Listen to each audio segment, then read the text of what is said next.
اس ملک کی سڑکوں پہ نکلو کبھی، تمہیں دکھیں گے کئی شرما سنگھ اور جین، اور انہی کی بھیڑ میں ہوں گے کچھ خان، احمد، اکبر اور زمانی، جن کو نہ جانے کیوں دنیا بس کہہ دیتی ہے پاکستانی۔ بڑے وقت سے دفن کر رکھی تھی، لیکن آج میں سناتا ہوں تمہیں اپنی زبانی ہر اس وقت کی تکلیف جب وہ کہہ دیتے تھے مجھے پاکستانی۔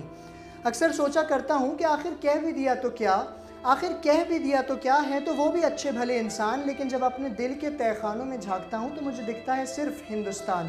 اسی سرزمین کا ہوں میں پرندہ، اسی پہ ہوں صحیح سالم اور زندہ، لیکن بس کیونکہ پڑھ لیتا ہوں نماز اور عید پہ بن جاتی ہے میرے گھر میں سویاں بریانی، وہ کہہ دیتے ہیں مجھے پاکستانی۔ جب بھی اپنا نام بیان کرتا ہوں ایک آواز کے آ جانے سے، ایک لقب کے مل جانے سے ڈرتا ہوں، اور اپنے ہی وطن کے اندر اپنے پن کے لیے میں مرتا ہوں۔ ایسا لگتا ہے کوئی قید ہو، کوئی بندش ہو، یا ہو گئی ہو مجھے سزائے کالا پانی، کیونکہ ہر چھوٹی بڑی بات پہ وہ مجھ سے کہہ دیتے ہیں پاکستانی۔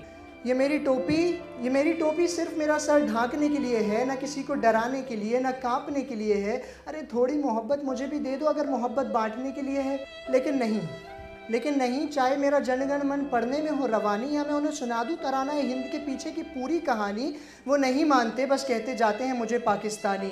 اور 15 اگست کو بڑے فخر کے ساتھ سوچتا ہوں کہ شان سے پہن کے نکلوں گا میں ترنگے کے رنگوں کی وہ شیروانی، لیکن وہ ظالم چودہ کوئی میرے پاس آ جاتے ہیں اور کہتے ہیں آزادی مبارک ہو تمہیں پاکستانی۔ کس طریقے سے میں انہیں سمجھاؤں، کیسے اپنا وطن پرست ہونے کا یقین میں انہیں دلاؤں، اتہاس کے پنے پلٹوں یا خود ایک ناواقف اتہاس بن جاؤں؟ اس لیے آج مجھے انہیں ایک جواب بھی دینا ہے اور ایک سوال بھی کرنا ہے۔ تو جواب یہ ہے کہ ترنگے کے 3 رنگوں میں میں نے ڈھونڈی ہے اپنی پہچان، اس ملک کی کامیابی میں ہے میری آن بان اور شان۔ اگر کوئی ترانہ میں جانتا ہوں تو وہ ہے راشٹر گان، اور میں نے اپنے دل کے اوپر لہو سے نقش کر رکھا ہے ہندوستان۔ تو سوال کا جواب تم دے دو کہ کیسے میں چلا جاؤں پاکستان۔ Thank you.